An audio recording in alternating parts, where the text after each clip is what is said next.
Saudara-saudara pendengar yang kami kasihi dimanapun Anda berada, Anda kembali bersama kami pada acara Telaga, Tegur Sapa Gembala Keluarga. Saya Gunawan Santoso dari Lembaga Bina Keluarga Kristen akan berbincang-bincang dengan Bapak Pendeta Dr. Paul Gunadi.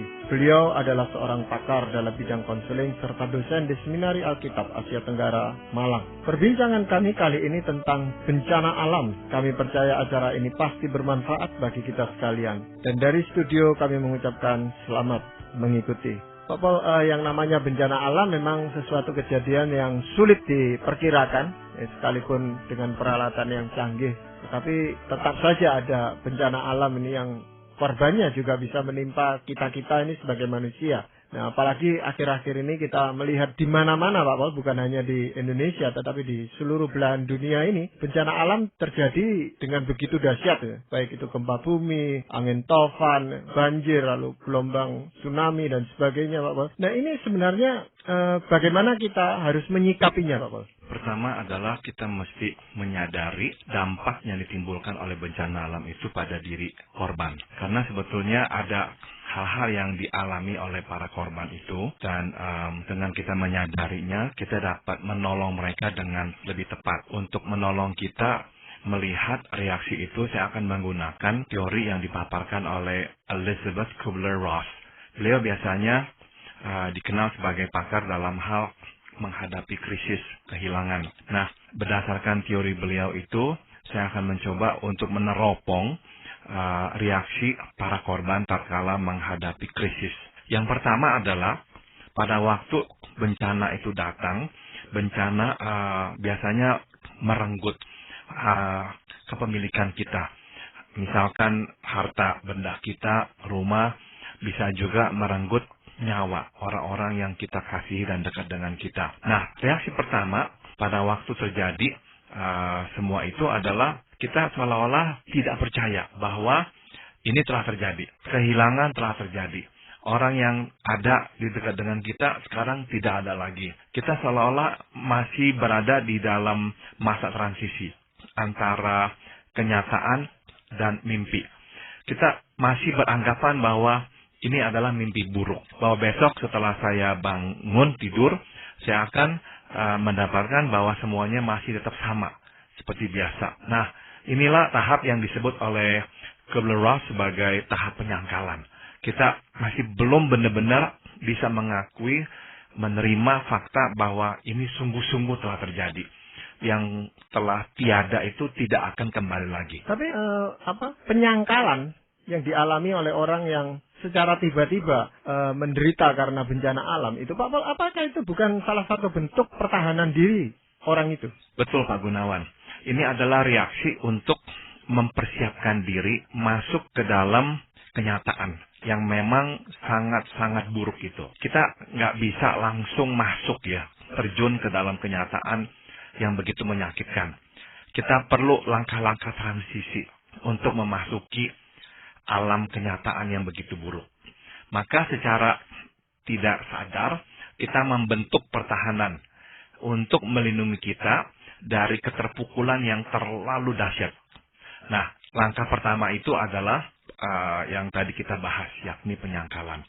Seolah-olah dengan kita menyangkal, kita sedang memisahkan atau memberi jarak antara diri kita dan bencana yang telah terjadi atau kehilangan yang baru saja kita alami. Tapi biasanya orang-orang di sekeliling itu kan mau menyadarkan dia bahwa ini bukan mimpi, bahwa ini adalah suatu fakta gitu, Pak Paul. Saya kira itu reaksi yang seharusnya dibiarkan untuk sementara. Sebab kenapa? Ya tadi sudah saya katakan, para korban ini memerlukan waktu untuk sampai pada sebuah pengakuan bahwa sungguh-sungguh kehilangan itu telah terjadi. Penyangkalan di sini bukanlah penyangkalan terhadap peristiwanya. Sebab waktu banjir atau gempa terjadi, waktu tsunami menyerang dan sebagainya, itu fakta yang tak bisa disangkal. Jadi yang saya maksud dengan penyangkalan bukanlah penyangkalan terhadap peristiwanya, tapi penyangkalan terhadap kehilangan yang kita alami. Bahwa suami, istri, atau anak, atau kerabat kita itu tidak ada lagi dan tidak akan ada lagi bersama dengan kita. kita masih tetap berharap-harap bahwa ini semua tidak terjadi. Namun biasanya penyangkalan ini tidak berlarut-larut umumnya.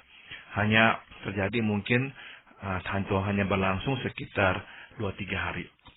Tapi apakah ada orang yang terus-menerus akhirnya masuk ke dalam penyangkalan? Ada. Nah, dalam kategori itu kita katakan si orang tersebut hidup di dalam alam tidak nyata. Di dalam halusinasinya. Dia akhirnya mengalami gangguan jiwa. Jadi ada orang-orang yang akhirnya tidak mau menerima fakta itu. Terus berkata bahwa anaknya masih ada. Bahwa ibunya masih hidup.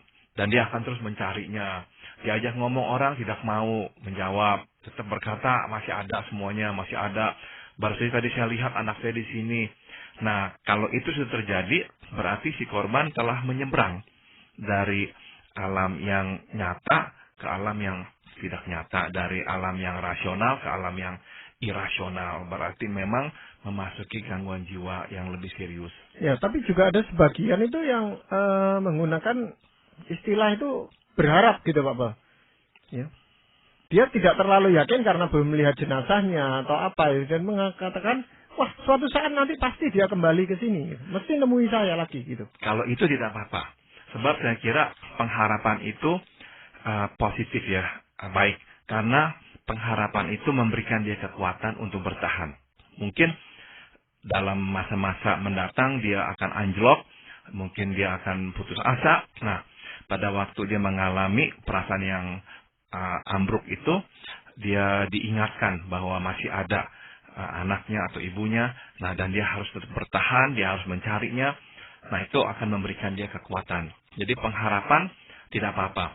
Yang saya kira kita perlu waspadai adalah kalau orang bukan saja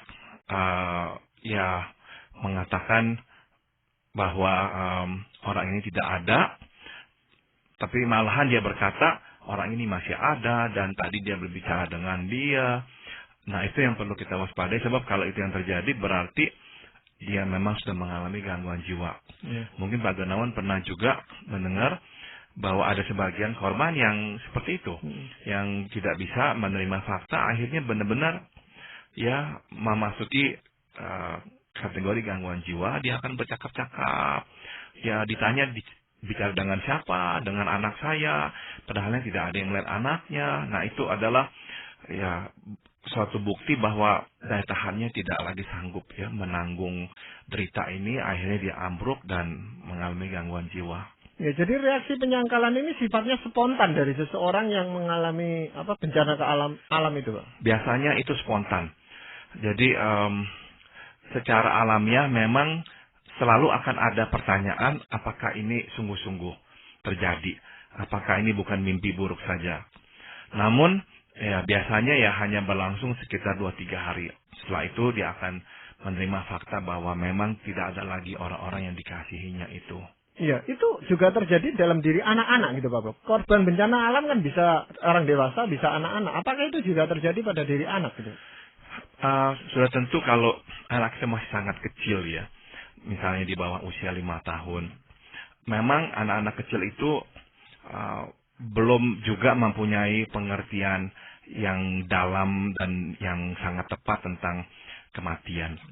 Jadi waktu kita katakan bahwa ibunya tidak ada lagi, ibu sudah pergi dan sebagainya, dia memang juga belum memahami bahwa ibunya pergi itu untuk selama-lamanya. Sebab konsep kematian anak kecil masih sangat sederhana dibandingkan dengan pengertian kita orang dewasa. Tapi waktu anak itu, atau kalau anak itu sudah lebih besar, seharusnya dia akan mengerti bahwa orang tuanya tidak ada lagi. Nah, pada usia yang lebih besar itulah si anak berpotensi atau biasanya ya memasuki tahap penyangkalan ini juga. Dia akan tetap berkata bahwa oh ini mungkin mimpi buruk, besok saya bangun akan kembali lagi semua seperti biasa. Kalau anak ini di bawah usia 5 tahun, lain lagi. Dia akan nangis, dia akan cari mamanya. Besoknya dia bangun, dia nangis lagi, dia cari mamanya. Nah, ini bukannya penyangkalan. Bukan, lain lagi. Karena pada usia segitu, anak belum mengerti ya tentang kematian. Dia hanya merasakan kehilangan dan dia terus mencari orang tuanya. Ya, Pak Paul katakan bahwa proses penyangkalan ini bisa terjadi 2-3 hari, Pak Paul. Ya. Nah, setelah itu, Pak Paul, apa yang terjadi dalam diri orang itu? Elizabeth Kubler-Ross mengatakan bahwa tahap berikutnya setelah orang itu benar-benar menyadari telah terjadi kehilangan, dia akan marah. Dia akan marah karena itu reaksi alamiah manusia. Sesuatu yang berarti darinya kemudian direnggut, tidak ada lagi pada dirinya, reaksinya adalah kemarahan. Biasanya orang akan marah kepada Tuhan, Pak Gunawan. Kenapa? Sebab bencana alam benar-benar sebuah bencana yang tidak bisa dikerjakan oleh manusia. Sehingga pada akhirnya kita menuntut Tuhan bertanggung jawab. Jadi garis bawahi atau kita harus garis bawahi konsep ini nih, bertanggung jawab. Kita menuntut Tuhan karena kita menganggap Tuhan bertanggung jawab. Bertanggung jawab atas bencana ini. Dia bisa menghentikannya, tapi dia tidak menghentikannya. Kita langsung nanti itu mengaitkannya dengan kasih Tuhan. Kalau Tuhan mengasihi saya, kenapakah Tuhan membiarkan ini terjadi? Kalau Tuhan benar-benar peduli dengan saya, mengapakah dia tidak melindungi keluarga saya? Bukankah? Nah, kita mungkin akan berkata, setiap malam saya berdoa, setiap saat saya berdoa. Bukankah saya telah hidup seturut dengan kehendak Tuhan? Bukankah saya telah menjaga kesalehan hidup saya? Tapi kok Tuhan membiarkan bencana ini terjadi pada diri saya? Nah, akhirnya kita marah. Mungkin terungkapkan dengan verbal, dengan langsung. Mungkin kita tak ucapkan, tapi dalam hati kita marah kepada Tuhan. Kita menyalahkan Tuhan karena dia tidak melindungi kita dari bencana ini. Ya, kemarahan terhadap Tuhan itu, Pak Paul, ya. Apa bisa membuat seseorang itu lalu meninggalkan imannya gitu? Bisa, Pak Gunawan. Jadi ada orang-orang karena kehilangan yang sangat-sangat besar ya. Dan marah kepada Tuhan, menganggap Tuhan kok tega ya. Akhirnya mengalami kepahitan dan meninggalkan Tuhan. Mungkin orang ini akan berkata, kalau Tuhan tidak peduli dengan saya, kenapakah saya harus mempedulikan Tuhan? Jadi dalam kekecewaan yang sangat dalam, manusia bisa akhirnya meninggalkan Tuhan. Tapi kemarahan ini, Pak Gunawan, bukan hanya terhadap Tuhan, dan ini yang kita mesti sadari. Kadang-kadang korban bencana mulai membandingkan diri dengan sesamanya. Nah, waktu dia bandingkan diri dengan sesamanya, dia terus melihat, kenapa ya tetangga saya kok hanya kehilangan rumahnya. Tapi anak-anaknya semua utuh, nggak ada yang hilang. Saya kehilangan rumah, kehilangan ayah, kehilangan ibu, kehilangan anak, kehilangan apa lagi dan sebagainya. Nah, kalau kita mengalami kehilangan yang sama, itu akan lebih mudah untuk kita menerimanya. Pada waktu kita mengalami kehilangan, tapi nggak sama, dan dalam penilaian kita, kehilangan kita lebih besar, itu lebih memperparah kemarahan, Pak Gunawan. Kita makin marah, karena bukan saja Tuhan itu kok nggak melindungi saya, tapi sekarang kita tambahkan lagi dengan satu tuduhan, Tuhan itu tidak adil. Tidak adil, kenapakah orang ini kok nggak mengalami kehilangan sebesar saya? Tapi saya harus mengalami kehilangan seperti ini. Apalagi kalau kita merasa kita telah sungguh-sungguh hidup dalam Tuhan dan tetangga kita misalkan tidak terlalu hidup dekat dengan Tuhan dan sebagainya. Wah, itu benar-benar bisa membuat kita bertambah marah. Ya. Ada orang juga yang marah terhadap dirinya sendiri, Pak Paul. Kok seolah-olah dia tidak bisa menolong keluarganya yang sedang ditimpa bencana itu, gitu loh, Pak Paul. Kok dia sendiri yang selamat, yang lain misalnya anaknya atau istrinya tidak selamat, gitu. Betul, Pak Gunawan. Jadi ada kalanya para korban ini marah terhadap diri sendiri. Karena mereka menyalahkan diri yang tidak berdaya untuk menolong. Ada yang misalkan sudah menggenggam anaknya. Kemudian anaknya terlepas dari tangannya. Ada yang sudah berhasil membawa keluarganya ke tempat yang lebih tinggi. Tapi kemudian ada salah satu anggota keluarganya berkata, saya mau turun sebentar, mau ambil apa. Dan dia tidak melarang. Nah, akhirnya benar-benar orang itu hilang. Nah, hal seperti ini bisa membuat si korban menyalahkan dirinya. Kenapakah saya tadi tidak melarang dia pergi? Kenapakah saya tidak mencegahnya untuk ke sana? Kalau saja tadi saya mencegahnya, maka saya tidak akan dia tidak akan pergi dan dia akan diselamatkan. Nah, ini adalah sekali lagi reaksi yang memang alamiah, reaksi manusiawi. Kita seolah-olah tuh beranggapan bahwa kita bisa berbuat sesuatu untuk mengubah nasib, untuk mengubah apa yang telah terjadi. Dan waktu kita menyadari kita nggak bisa dan gagal mengubahnya, kita menimpakan kesalahan itu pada diri kita. Susah sekali buat orang akhirnya berkata, ini memang harus terjadi dan saya tidak bisa berbuat apa-apa saat itu. Susah. Kita terus menyalahkan dan marah terhadap diri sendiri. Dan sudah tentu ini akan memperparah dan membuat proses kita keluar dari kemarahan ini makin sulit. Kemarahan juga bisa bertambah buruk, Pak Gunawan, kalau ini penderitaan hidup kita terus berkepanjangan. Ya, kita terus hidup dalam penampungan. Kita tidak ada air bersih. Makanan juga tidak bisa dapat setiap kali. Kalau kita tahu kapan kita akan keluar dari penampungan, kalau kita tahu kapan kita akan bisa kembali ke tempat tinggal kita atau ke daerah kita, itu akan menolong. Masalahnya dalam masa-masa transisi ini, seringkali kita tidak bisa menentukan dengan pasti kapan kita akan pulang dan sebagainya. Nah, akhirnya kita bisa tambah marah.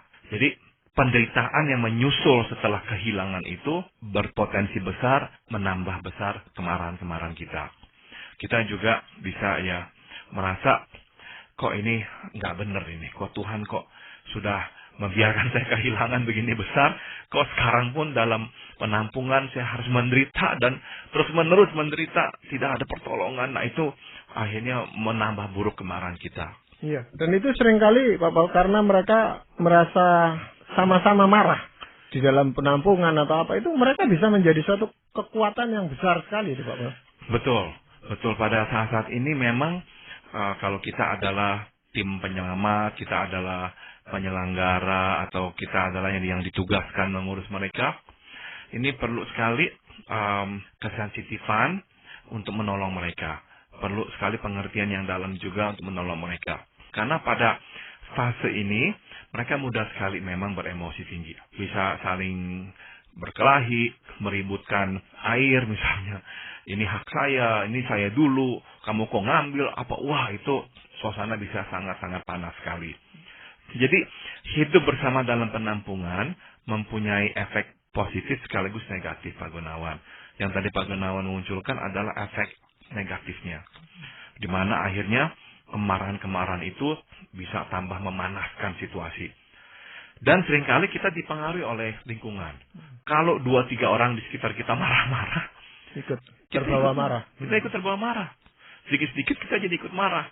Jadi akhirnya 1 orang marah membuat 3 orang ikut marah. 3 orang marah membuat akhirnya 6 orang ikut marah, jadi 9. Terus akhirnya bisa satu tempat penampungan panas, ya. Situasinya jadi tegang karena banyak kemarahan.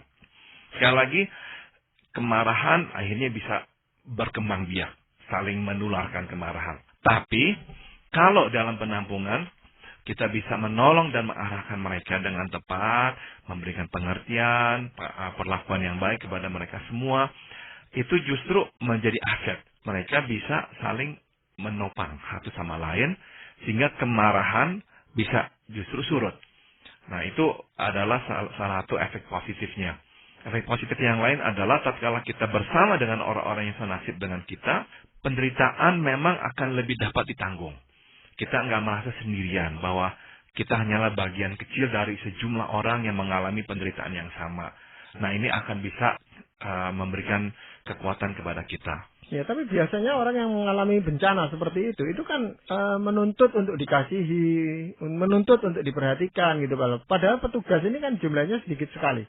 Sehingga ya mereka marah-marah pada sistem, pada pemerintah dan sebagainya, kok bantuannya terlambat, petugasnya sedikit. Itu bagaimana, Pak? Pada umumnya dalam penyelenggaraan pertolongan ya, pasti ada ketidaksempurnaan dimanapun. Contohnya adalah bencana alam Katrina di New Orleans di Amerika.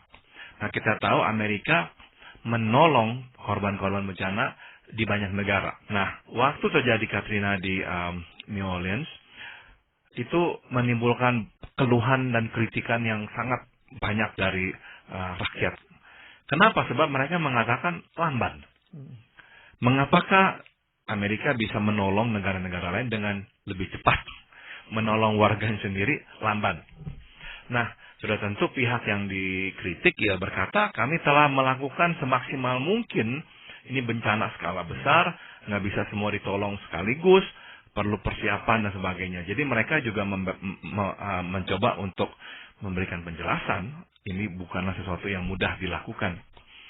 Jadi betul, segala upaya untuk menolong akan tidak sempurna.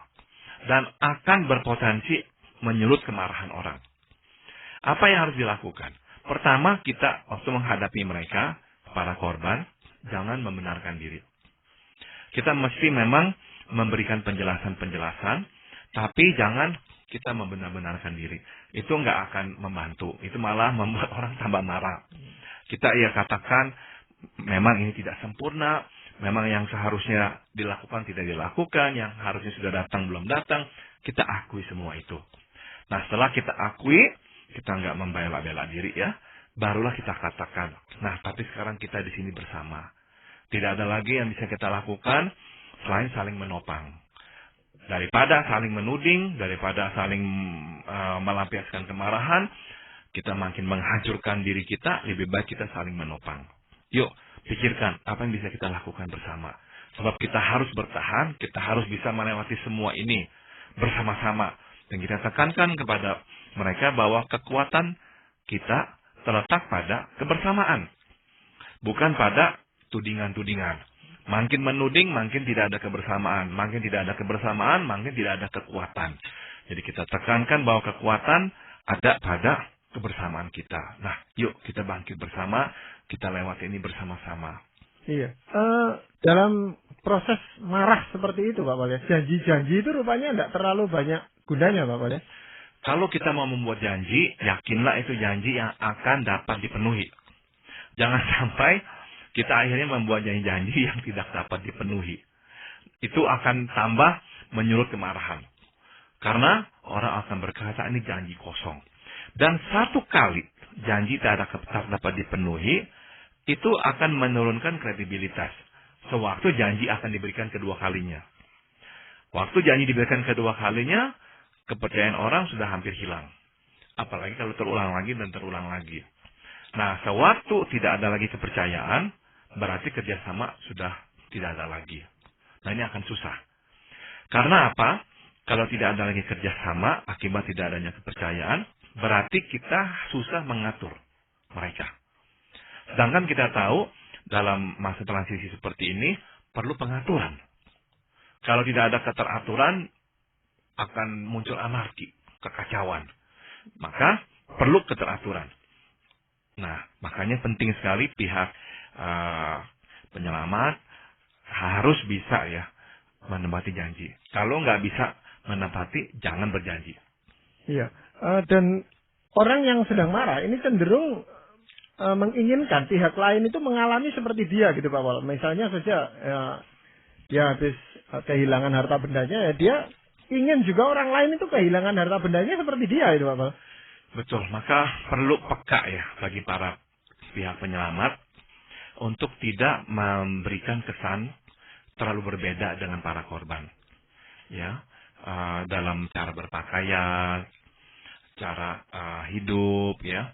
Jangan sampai misalkan ya terlalu berbeda atau mencolok. Itu akan sangat-sangat berpotensi untuk menyulut kemarahan. Sebab para korban akan berkata, kami menderita seperti ini, ya kalian datang menolong kami, tapi kalian hidup seperti ini. Nah, itu makin membuat mereka marah, sebab mereka berkata ini tidak adil. Tidak adil dan tidak sensitif. Dan karena mereka tidak sensitif, para korban mungkin akan bisa menuduh, kalian memang ini hanya mau mengeksploitasi kami. Kalian memang melakukan ini tidak dengan sungguh-sungguh. Enggak benar-benar mau ya membantu kami. Hanya untuk nama saja dan sebagainya. Ingat, kita sedang dalam kondisi marah. Ini para korban dalam fase marah. Jadi dalam fase marah ini mesti berhati-hati ya. Jangan sampai menambahkan kemarahan itu. Ya, itu biasanya proses kemarahan ini bisa terjadi, bisa berlangsung berapa lama Pak? Kalau penderitaannya berlangsung lama, Pak Gunawan, kemarahan cenderung untuk bertahan. Dan sudah tentu kita juga tahu bahwa kemarahan ini belum tentu terjadi sekaligus pada semua orang. Jadi misalkan dalam satu camp penampungan ada misalnya 1.000 orang. Nah bisa jadi tuh yang marah itu ganti-gantian. Di sektor yang mana 1-2 orang marah, akhirnya melibatkan yang lain-lain. Nanti ini sudah tenang, di sektor yang lain timbul lagi masalah, ada yang marah lagi, ada yang mau berantem dan sebagainya. Jadi memang fase ini nih nggak bisa dikatakan akan selesai dengan mulus ya, dengan rata. Akan muncul lagi dan muncul lagi dan muncul lagi. Iya, dan ini Pak Boleh, kesadaran terhadap apa yang disangkali itu kan tidak bisa sekaligus itu. Barangkali tadinya ya, kemudian dia sadar, marah lagi gitu Pak Boleh. Betul. Jadi memang biasanya ini fase yang sangat lama Pak Gunawan. Sebab sekali lagi fase ini susah reda akibat kondisi kehidupan yang memang minim. Selama kondisi kehidupan enggak di pihak kita ya, kemarahan itu memang akan mudah sekali muncul. Jadi ini fase yang paling lama. Penyangkalan hanya 2-3 hari, tapi fase kemarahan ini bisa sangat lama. Tapi sekali lagi bagaimanakah kita mengekspresikannya tergantung pada masing-masing pribadi. Ada yang memang lebih ekspresif, sehingga akhirnya kemarahannya juga dinyatakan dengan lebih jelas. Ada yang bersifat fisik dalam menyatakan kemarahan sehingga maunya memukul, berkelahi. Tapi ada juga yang menyimpan, tapi ketus bicaranya dan sebagainya. Atau nggak mau kooperatif, nggak mau menuruti permintaan dan sebagainya. Ya, itu macam-macam. Tapi emosinya sama, yaitu kemarahan. Iya, Bapak, ini rupanya kita akan bicara banyak hal tentang bencana alam ini, Pak Boleh. Kita baru berbicara tentang 2 reaksi orang terhadap bencana alam yang dialami gitu, Pak Boleh. Yaitu tentang penyangkalan dan kemarahan. Tapi rupanya masih ada beberapa poin lagi yang harus kita bicarakan, Pak Pol.